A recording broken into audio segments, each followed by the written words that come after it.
Smart and legal guidance download the application now. नमस्कार दोस्तों, सुबह के 10 बज चुके हैं और एक नया लीगल सेशन मैं आप लोगों के आगे लेकर आ चुका हूं।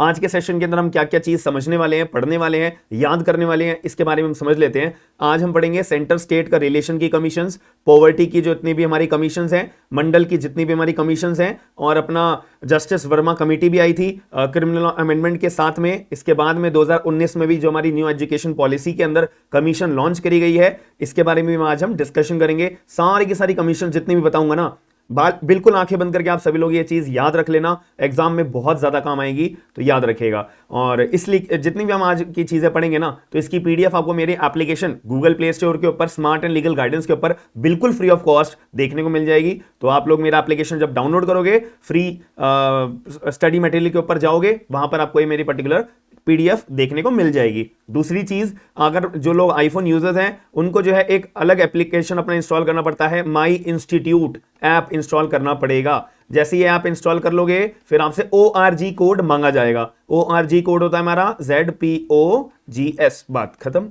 जैसे ये कर दोगे, अपना मोबाइल को OTP डालोगे, एप्लीकेशन हमारी स्मार्ट एंड लीगल गाइडेंस की इंस्टॉल हो जाएगी। फिर आप फ्री माइंड से अपना ज्वाइन कर सकते हो और पीडीएफ अपना ले सकते हो। अब हम इसके अंदर मुद्दे वाली बात समझते हैं, अपना जो टेक्निकल बातें हमारे को सीखने की है।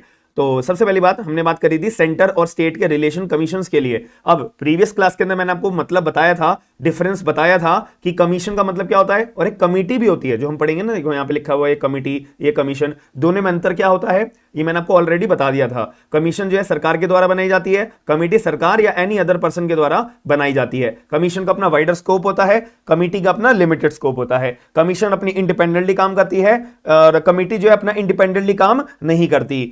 कमिटी को जो है ना एक ऑर्गेनाइजेशन अपने छोटे से पार्ट के लिए फॉर्म करके रखती है, जिसमें कमिटी को कोई भी अप्रूवल लेना है, कुछ भी कामकाज करना है और जो रिपोर्ट देनी है वो भाई अपने ऑर्गेनाइजेशन को ही वो सबमिट करेगी, बात खत्म। ठीक है, अब मुद्दे वाली बात पे आते हैं।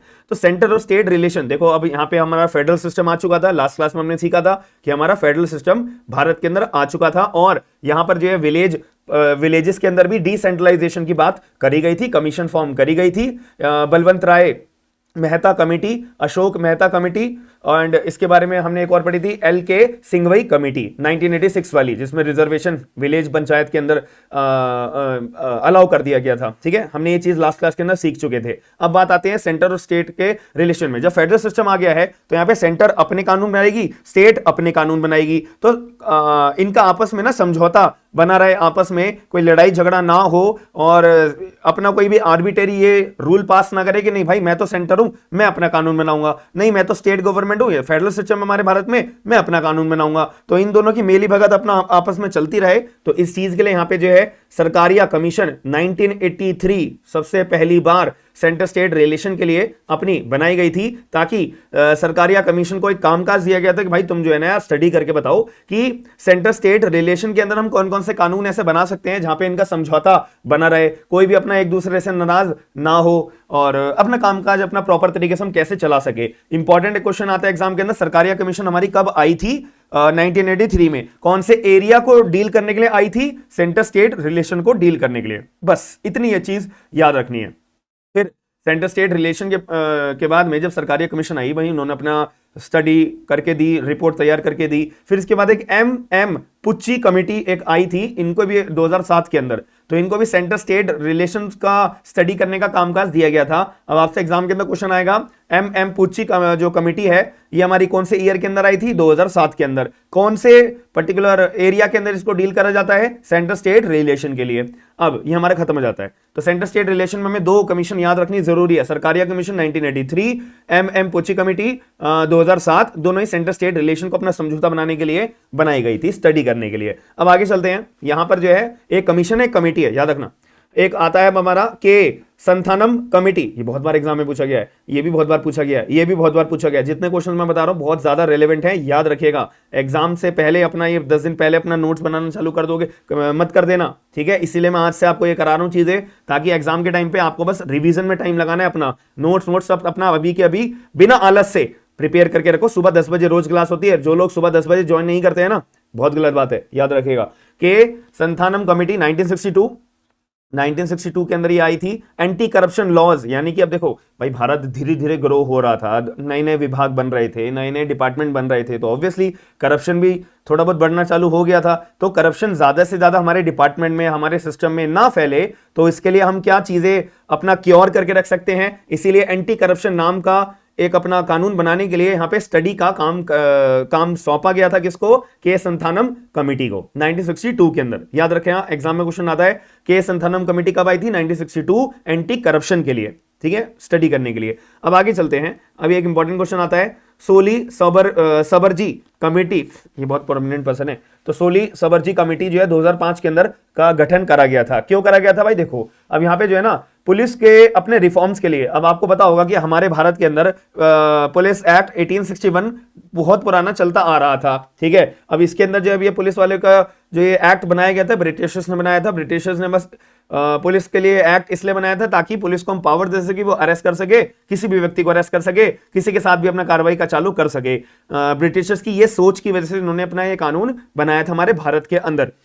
बट फिर जो है अपना धीरे धीरे यहाँ पे पुलिस के रिफॉर्म्स की बात करने के लिए, इस वजह से यहाँ पे स्टडी करने के लिए सोली सबरजी कमेटी 2005 के अंदर गठन करा गया कि पुराना जो हमारा पुलिस एक्ट 1861 है ना, इन्होंने सोली सबरजी कमेटी के जो मेंबर्स थे, इन्होंने बोला कि भाई देखो हमें जो है ना मॉडर्न पुलिस एक्ट अपने भारत के अंदर लागू करना चाहिए, इन्होंने रिकमेंड करा था। बट हालांकि अभी कुछ काम का नहीं हुआ, या ऐसे का ऐसे ही रखा हुआ है मॉडर्न पुलिस एक्ट, कोई कामकाज, कोई इनिशिएटिव अभी तक कुछ नहीं हुआ, कहीं पे लागू नहीं हुआ, याद रखिएगा। बट इन्होंने रिकमेंड करा था। आपसे पूछा जाएगा कि मॉडर्न पुलिस एक्ट कौन सी कमेटी के द्वारा गठन करा गया था? गठन नहीं, रिकमेंड करा गया था, तो आप आंसर क्या दोगे? सोली सबरजी कमेटी के द्वारा। कब करा गया था भाई गठन? 2005 के अंदर ये कमेटी का गठन हुआ था। फिर इसके साथ में ना 2006 में सुप्रीम कोर्ट का एक अपना केस भी आया था, Prakash Singh versus union of India. अब ये प्रकाश सिंह जो थे ना, ये एक डीजीपी थे, इन्होंने एक रिट फाइल करी थी कि भैया हम तो पुलिस वाले हैं यार, हमारे काम क्या है कि ऑफेंस को अपनी सोसाइटी में होने से रोकना, लेकिन हम पुलिस वालों की जो ड्यूटी है वो कहीं भी लगा देते हैं, इलेक्शन ड्यूटी में लगा देते हैं, सिक्योरिटी में लगा देते हैं, मिनिस्टर्स की सिक्योरिटी में लगा देते हैं। भाई हम पुलिस ऑफिसर्स का काम क्या है? ऑफेंसेस को सोसाइटी के अंदर रोकना, हमारा काम ये नहीं है। तो इस वजह से सुप्रीम कोर्ट के अंदर जब ये रिट फाइल करी गई थी प्रकाश सिंह डीजीपी साहब के द्वारा, तो यहाँ पे सुप्रीम कोर्ट ने वेरियस गाइडलाइंस इशू करी गई थी पुलिस के रिफॉर्म्स के लिए कि पुलिस वाले ऐसे करेंगे, ऐसे नहीं करेंगे, ये यहाँ पे काम करेंगे, इतनी देर तक काम नहीं करेंगे, वगैरह वगैरह। तो यहाँ पे पुलिस रिफॉर्म्स के लिए सुप्रीम कोर्ट ने गाइडलाइंस इशू कर दी गई थी। और 2005 के अंदर सोली सबरजी कमेटी भी पुलिस रिफॉर्म्स के लिए गठन करा गया था। और 2006 में Prakash Singh versus union of India के द्वारा यहाँ पे रिट फाइल करी गई थी सुप्रीम कोर्ट के अंदर 2006 में, ठीक है। ये कमिश्नर यादव के अभी तक हमने क्या पढ़ा कि, अभी बताओ तुम लोग चीटिंग ना कर लो ना, अभी तक हमने क्या पढ़ा था? सेंटर स्टेट के ये रिलेशन के लिए कमेटी का सरकारिया कमीशन हमारा एक बनाई गई थी 1983 में। और इसके बाद जो एम पुच्ची कमेटी 2007 के अंदर। फिर इसके बाद हमने ये दो कमीशन थी, एक कमीशन एक कमेटी थी। फिर हमने अपना दूसरा कदम हमने कहाँ उठाया था कि यहाँ पर जो है एंटी करप्शन लॉज के लिए यहाँ पे स्टडी करने के लिए बोला गया था। के संथानम कमेटी हमारा 1962 के अंदर, और सोली सबरजी कमेटी हमारा 2005 के अंदर बनाई गई थी अपने पुलिस रिफॉर्म्स के लिए, Prakash Singh versus union of India. Important नहीं है केस, बट स्टिल आपको नॉलेज में रहना चाहिए। अब आती है पॉवर्टी के बारे में। पॉवर्टी का मतलब क्या होता है? कोई मेरे को बता सकता है अपना कमेंट बॉक्स के अंदर? देखिए भाई, पॉवर्टी का ना मतलब कहीं पे डिफाइन करा हुआ ही नहीं है। पॉवर्टी का मतलब गरीब हो भाई तुम। अब गरीब कौन से वाला है? किसी के पास 1 लाख करोड़ रुपए है तो क्या उसे हम गरीब बोलेंगे? या किसी के पास 10,000 रुपए है उसको गरीब बोलेंगे? किसी के पास 100 रुपए है क्या उसको गरीब बोलेंगे? किसी के पास 1 रुपए का सिक्का है तो क्या उसे हम गरीब बोलेंगे? ऐसी कहीं अपनी डिजायर्ड टाइमलाइन एक लाइन बता रखी है, पॉवर्टी लाइन बता रखी है या नहीं बता रखी? इन शॉर्ट पॉवर्टी को अपना एक इजी तरीके से एक्सप्लेन करा गया है या नहीं है कि अगर मेरे पास ये मोबाइल है तो क्या मैं गरीब माना जाऊंगा, मैं पॉवर्टी के अंदर माना जाऊंगा या नहीं माना जाऊंगा? इस चीज के लिए यहां पर कमिटीज का गठन करा गया कि भाई आप हमारे भारत के पॉपुलेशन के हिसाब से और भारत की जो स्थिति है, स्टेटस है, उसके हिसाब से पॉवर्टी हमारे देश में कितनी % है, ये लगडावाल कमेटी को बोला गया कि भाई आप स्टडी करके हमारे को बताइए कि हमारे भारत के अंदर कितने % भारतीय जो हैं वो पॉपुलेशन के हिसाब से पॉवर्टी लाइन के अंदर आते हैं। इससे पहले ये लगडावाला कमेटी के गठन होने से पहले 1993 से पहले ये जो सरकार थे, इन्होंने अपना दिमाग लगा के अपना कैलकुलेशन बनाई थी। इन्होंने बोला था कि भाई हमारे मुताबिक तो ये 16% लोग जो है भारतीय वो पॉवर्टी के पॉपुलेशन में आते हैं। ठीक है, अब लकड़ावाल कमेटी 1993 में गठन हुई, इनको स्टडी करने के लिए बोला गया पॉवर्टी के लिए। इन्होंने अपना दिमाग लगाया, अपना एक फॉर्मूला लगाया, अपना एक कैलकुलेशन लगाई, कैलकुलेट करने के बाद इन्होंने बोला नहीं नहीं नहीं, हमारे मुताबिक तो भैया 36% पॉवर्टी के अंदर पॉपुलेशन वाले लोग आते हैं। अब यहां पर सरकार चौंक गई। सरकार बोली भाई साहब हमसे 16% कंट्रोल नहीं हो पा रहे, हमने जितना अपना दिमाग लगाया, तुम भाई साहब अपना अलग ही कैलकुलेशन लेकर आए हो, तुम जो है अपना 36% की पॉपुलेशन बता रहे हो, भागो ऐसे। हम लकड़ावाल कमेटी का जो रिपोर्ट है 36% पॉवर्टी पॉपुलेशन वाली, हम इसको रिकमेंड नहीं करते, हम इसको लागू नहीं करते, बिल्कुल बेकार कैलकुलेशन उन्होंने दी है, बहुत ज्यादा क्रिटिसाइज भी इस कमेटी की रिपोर्ट को करा गया था। इतनी बात हो गई, बात समझ में आ गई। लकड़ावाल कमेटी 1993 पॉवर्टी के ऊपर इन्होंने अपनी कमेटी का गठन करा गया था। लिख दिया ना मैंने, देखो यहाँ पे गवर्नमेंट नॉट रिकमेंडेड लकड़ावाल कमेटी। फिर इसके बाद तेंदुलकर कमेटी बनाई गई थी 2005 के अंदर। जैसे अपना लकड़ावाल कमेटी का अपना कामकाज खराब हो गया 1993 में, तेंदुलकर कमेटी 2005 में इनको भी कामकाज दिया, भाई तुम पढ़ के बता दो यार, तुम स्टडी करके बता दो पॉवर्टी के अंदर। अब यहाँ पे इन्होंने भी अपना कुछ कैलकुलेशन दी, इन्होंने भी अपना कुछ कहानी बताई, तो सरकार ने कहा no no no sorry, Tendulkar committee को भी हम अपना क्या बोलते हैं लागू नहीं कर रहे और नहीं मान रहे इनके बाद, बिल्कुल बेकार लोग हैं ये। ठीक है, ऐसे ही रंगारंजन अपना कमेटी का गठन करा गया 2012 के अंदर कि भाई चलो तुम बता दो यार, तुम बता दो पॉवर्टी का मतलब कैलकुलेशन करके। तो जब इनको काम सौंपा गया, इन्होंने भी अपनी अलग कहानी बताई, इन्होंने भी अपनी कैलकुलेशन बताई। सरकार ने इनकी भी बात को बिल्कुल भी एक्सेप्ट नहीं करा कि भैया बहुत ही बेकार बात है, बहुत ही उल्टी सीधी बात बोली हुई है, हम इसको एक्सेप्ट नहीं करते। ठीक है जी, पॉवर्टी के अंदर ये तीन हमारा कमिटीज होती हैं। एक तो लकड़ावाल कमेटी हो गया 1993 में, एक तेंदुलकर कमेटी हो गया 2005 में, और एक हमारी जो है रंगारंजन कमेटी 2012 के अंदर। तीनों की किसी की भी यहाँ पे रिपोर्ट सरकार ने नहीं मानी थी कि भाड़ में जाओ। अब इसके बाद आता है हमारा मंडल कमीशन। मंडल कमीशन आपको पता है कौन सा आर्टिकल में, मतलब कौन से आर्टिकल से लिंक करके हम इसको रीड करते हैं। यहाँ पे बैकवर्ड और सोशली और इकोनॉमिकली बैकवर्ड क्लासेस वाले लोग होते हैं, ये इसको पहचानने के लिए यहाँ पर जो है president of India order pass करते हैं कि भैया जाओ, ये पर्टिकुलर एक्स नाम का एरिया है, इस एरिया के अंदर कितने लोग गरीब हैं, कितने लोग सोशली इकोनॉमिकली बैकवर्ड है, इसकी रिपोर्ट बना के हमें दो, हम फिर इनके ऊपर कानून बनाने के बारे में रिकमेंड करेंगे। ठीक है, मंडल कमीशन हमारी होती है आर्टिकल नंबर 340 से लिंक करती है। Article number 340 of Indian constitution, याद रखिएगा भैया, ये चीज याद नहीं है तो तुम्हें क्या याद फिर। ठीक है, तो आर्टिकल नंबर 340 ए नहीं है, ये आर्टिकल नंबर 340, ठीक है, याद रखना। तो इनके ऊपर मंडल कमीशन 1979 को गठन करके, मोस्ट इंपॉर्टेंट है भाई, देखो कुछ भी याद कर लो, ये जो मैंने कमीशन बताई है सारी कमीशन आपके टिप्स पे होनी चाहिए। आई डोंट केयर, मैं आने वाले टाइम में अपना एमसीक्यू का टेस्ट भी आप लोगों से लेऊंगा कि देखता हूं आप लोग कितने पानी में हो, कितने पानी में नहीं हो, याद रखिएगा। तो मंडल कमीशन हमारी 1979 के अंदर आई थी। कामकाज क्या दिया गया था कि जो अदर बैकवर्ड क्लासेज है हमारी ओबीसी की कैटेगरी में आती है, भाई इनको रिजर्वेशन दिया जाए नहीं दिया जाए। मंडल कमीशन 1979 वालों तुम इसके स्टडी करो और हमें बताओ। इन्होंने बोला कि हाँ जी, मंडल कमीशन वालों ने बोला हाँ जी भाई ओबीसी को अपना रिजर्वेशन देना चाहिए, तो 27% ओबीसी वालों को रिजर्वेशन देने का यहाँ पे पास कर दिया। ठीक है, ग्रांट दे दिया कि ठीक है भाई 27% हम ओबीसी वालों को अपना रिजर्वेशन देंगे। फिर इसके बाद जो है रामनंदन कमेटी का गठन करा गया 1993 में। रामनंदन कमेटी का गठन करा गया 1993 में। अब इनके ऊपर फिर आया कि भाई यार उनको तो कमीशन वो मिल गया रिजर्वेशन, फिर रामनंदन कमेटी ने बोला चलो यार अब कुछ लोगों को क्रीमी लेयर के अंदर डाल दो, ताकि क्योंकि क्या हुआ था कि जब ये मंडल कमीशन आई थी ना, ये मोरारजी देसाई सरकार थी ना, मोरारजी देसाई जी की सरकार थी, उनके द्वारा ये मंडल कमीशन का गठन करा गया था। अब रामनंदन कमेटी 1993 में जब आई, उससे पहले 1993 1979 के बीच में यहाँ पे जो है ना बहुत ज्यादा विवाद हुआ, बहुत ज्यादा क्रिटिसिज्म हुआ, बहुत ज्यादा दंगे फसाद भी हुए। तो कि रिजर्वेशन दे दो, रिजर्वेशन दे दिया, कोई लोग कह रहे दे दिया बढ़िया किया, कोई कह रहे नहीं दिया बहुत बेकार, नहीं दिया मतलब देकर बेकार करा वगैरह वगैरह, विवाद बहुत ज्यादा होने लगे। फिर इसके बाद रामनंदन कमेटी 1993 का गठन करा गया। इन्होंने बोला चलो यार इनको क्रीमी लेयर का एक ऑप्शन दे दो, ताकि थोड़ा सा ये विवाद कम होगा, थोड़ा सा ये मारकाट थोड़ी कम होगी, दंगे फसाद यहाँ पे कम होंगे, प्रोटेस्ट यहाँ पे कम होंगे। अब क्रीमी लेयर को रामनंदन कमेटी के द्वारा 1983 में ये एक कामकाज दे दिया गया कि भाई क्रिमिनल लेयर के अंदर कौन लोग आएंगे, नॉन क्रिमिनल लेयर के अंदर कौन लोग आएंगे। इनके द्वारा बोला गया कि भाई क्रिमिनल लेयर के अंदर वो लोग आएंगे जो सरकारी नौकरी पे हैं, बात खत्म, और वो लोग आएंगे जिनकी 8 लाख रुपए पर एनम की इनकम से तक है या उससे कम है। ठीक है, उन सभी लोगों को हम क्रिमिनल लेयर के अंदर मानेंगे, मतलब 8 लाख तक या उससे ज्यादा अगर आपके, नहीं देखो ये लिख दो, 8 लाख तक या उससे ज्यादा अगर आपकी इनकम है तो आप क्रिमिनल लेयर में आओगे। ठीक है, और नॉन क्रिमिनल वाले लोगों के पास ये अधिकार होगा केवल रिजर्वेशन अपना पाने का। ठीक है, और भी बहुत ज्यादा एक एरियाज है हमारे इंडिया के अंदर जहां पे आप जुगाड़ से अपना सर्टिफिकेट बना के अपने आप को नॉन क्रिमिनल के अंदर बता दो भैया हम तो 8 लाख से कम है वगैरह वगैरह, हमें तो रिजर्वेशन दे दो दे दो दे दो।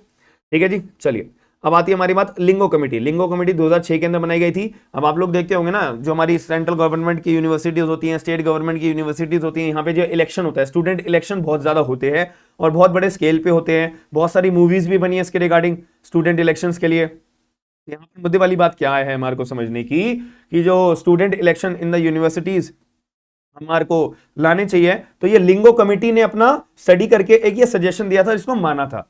फिर हर जगह पे यूनिवर्सिटीज के अंदर जो है अपना स्टूडेंट इलेक्शंस का गठन चालू करा गया, बस अब चल रहा है अभी तक। अब यहाँ पे जो है जस्टिस वर्मा कमेटी बनाई गई थी 2013 के अंदर। आपको पता है ना 2012 के अंदर जो है बहुत बड़ा यहाँ पे जो है एक निर्भया का अपना रेप केस, मर्डर केस अपना आया था, उस वजह से पूरा देश दहल गया था भाई। बहुत ही ज्यादा ब्रूटल, मतलब बहुत गंदा केस है यार, बहुत गंदा केस है, सिंपल से आप ये बात समझिए। तो उसके अंदर जो कन्विक्ट लोग थे उनमें से एक व्यक्ति था अपना माइनर। अब यहाँ पे जो है लोगों ने प्रोटेस्ट करा, लोगों ने डिमांड करा कि जुवेनाइल की एज जो है ना वो 18 साल से घटाकर 16 साल कर देनी चाहिए, और इस माइनर को भाई पूरी प्रॉपर पनिशमेंट, उम्र क्या है दिया फांसी की सजा इसको देनी चाहिए। बट सुप्रीम कोर्ट ये जब आया था, सुप्रीम कोर्ट ने बोला नहीं नहीं नहीं नहीं नहीं, हम जो है जनता की बात को मानते हैं, जुवेनाइल को हम ये 18 से 16 उस टाइम एकदम नहीं हुआ था, ठीक है, 18 से 16 हम करने के बारे में सोचेंगे, बट जो ये माइनर है ना भाई, इस माइनर को हम पनिश नहीं कर सकते, क्योंकि ये रूल क्या होगा, प्रोस्पेक्टिव रूल होगा कि अब कोई अगर ऐसा कानून, अगर कोई अपराध करेगा तो उसके ऊपर हम पनिशमेंट अब वाली, जो हम नया 16 साल वाले की बात कर रहे हैं, अब लागू होगी। माइनर को हम कुछ नहीं कर सकते, इसको फिर थोड़ी बहुत यहाँ पे अपना बाल गृह के अंदर अपना चिल्ड्रन होम होता है ना, उसके अंदर डाल के और उसके सिलाई मशीन देकर रफा दफा कर दिया था केस। ठीक है जी, चलिए तो मुद्दे की बात, जस्टिस वर्मा कमेटी 2013 में आई थी। क्या हुआ था, क्रिमिनल लॉ अमेंडमेंट एक्ट 2013 आने वाला था, तो इसके बाद स्टडी वगैरह करने के लिए कि भाई सही है नहीं है, अमेंडमेंट कुछ करनी है नहीं करना, कुछ चेंजेस करने हैं नहीं करने वगैरह वगैरह, इनके लिए जस्टिस वर्मा कमेटी का गठन करा गया था 2013 के अंदर। इतनी सी बात आपको याद रखनी है, ठीक है। फिर एक कमेटी आई थी हमारी श्री कृष्णा कमेटी 2017 के अंदर, कि भैया डाटा प्रोटेक्शन एक्ट हमारा बढ़िया है नहीं है, देश के अंदर इसकी जरूरत है या नहीं। हालांकि अब ये डाटा प्रोटेक्शन एक्ट जो है रिपील कर दिया गया है, खत्म कर दिया गया है, हटा दिया गया है, गायब कर दिया गया है हमारे देश में से। तो पहले हुआ करते 2017 की बात बता रहा हूँ। तो श्री कृष्णा कमेटी 2017 की अगर मैं बात करूं तो यहाँ पे जो है डाटा प्रोटेक्शन के ऊपर बहुत चर्चा करने के लिए, स्टडी करने के लिए यहाँ पे अपना श्री कृष्णा कमेटी का गठन करा गया था 2017 में। और आपको इसके रिगार्डिंग एक केस भी पता होना चाहिए, ये भी 17-18 की बात है, ठीक है। के पुदुस्वामी वर्सेस यूनियन ऑफ इंडिया का केस आया था। यहाँ पे सुप्रीम कोर्ट ने बोला था कि जो राइट टू प्राइवेसी है ना, वो हमारा क्या है, फंडामेंटल राइट है, फंडामेंटल राइट है, फंडामेंटल राइट है। इसी वजह से भी श्री कृष्णा कमेटी का भी बहुत ज्यादा चलन अपना चलने लगा। अब आपके सामने डाटा प्रोटेक्शन एक्ट को अपना रिपील कर दिया गया था बाद में। लास्ट कमेटी हमारे क्लास की कस्तूरी रंगम कमेटी 2019, जैसे कि न्यू एजुकेशन पॉलिसी जो आई है ना हमारे देश में 2020 में, तो 2019 के अंदर कस्तूरी रंगम कमेटी 2019 का गठन करा गया था। इन्होंने ही न्यू एजुकेशन पॉलिसी हमारे देश के अंदर लानी चाहिए, तो इसका अपना प्लान, इसकी अपनी रिपोर्ट तैयार करके भेजी गई थी और वो रिपोर्ट को एक्सेप्ट कर लिया गया था। फिर उसकी वजह से न्यू एजुकेशन पॉलिसी 2020 के अंदर यहाँ पे बनाई गई, ठीक है जी। अब सेशन खत्म होने से पहले मैं आपको इंपॉर्टेंट चीज बता देता हूं, 4000 लीगल ड्राफ्ट सारे के सारे लॉयर्स के लिए, लॉ स्टूडेंट्स के लिए और जुडिशियल एस्पिरेंट्स के लिए, जजमेंट राइटिंग करने वाले लोगों के लिए, प्रैक्टिस के लिए, यंग एडवोकेट्स के लिए, सभी लोगों के लिए बहुत जरूरी है। क्योंकि इसके ना बेनिफिट क्या है, एक तो 100% ये एक्यूटेबल है और 100% ये आपके एक्यूरेट है और 100% तरीके से आप एडिट कर सकते हो, क्योंकि सारी फाइलें मैंने जिप फाइल के अंदर डाल दी हैं, जिसको आप एक्सट्रैक्ट करोगे फिर वो आपकी वर्ड फाइल के अंदर कन्वर्ट हो जाएगी। अपने लैपटॉप में, अपने मोबाइल में, अपने कहीं पर भी आप शेयर करके, कहीं पर भी एडिट करके, Supreme Court, High Court, district court, civil court, tribunals, departments, government organisations, government departments, government job के लिए, कोई प्राइवेट जॉब के लिए कुछ भी ड्राफ्ट चाहिए तो आपको हर एक चीज का ड्राफ्ट मिलेगा। और सबसे बेहतरीन बात है, मैंने हिंदी में भी सारे ड्राफ्ट अपलोड कर दिए हैं और कॉर्पोरेट के भी ड्राफ्ट मैंने डाल दिए हैं, इनकम टैक्स के भी सारे ड्राफ्ट डाल दिए हैं, कोर्ट्स के लीगल ड्राफ्ट भी डाल दिए हैं, सिविल, क्रिमिनल, मैट्रिमोनियल, सारे केसेस मैंने आपके लिए डाल दिए हैं। केवल और केवल 499 रुपीज आप पे करोगे, सारे के सारे लीगल ड्राफ्ट आपके हाथ में होंगे, याद रखिएगा। तो वीडियो पसंद आई है तो वीडियो को एक बार लाइक जरूर करिएगा और प्लीज अगर आप शेयर करोगे तो मैं मानूंगा कि आपको मेरी वीडियो पसंद आई है, सेशन पसंद आया है। एंड सेशन को एक बार लाइक जरूर कर देना, शेयर जरूर कर देना और अपना कमेंट बॉक्स के अंदर अपना पॉइंट ऑफ व्यू जरूर बताएगा। हम मिलते हैं नेक्स्ट वीडियो के अंदर। थैंक यू, धन्यवाद।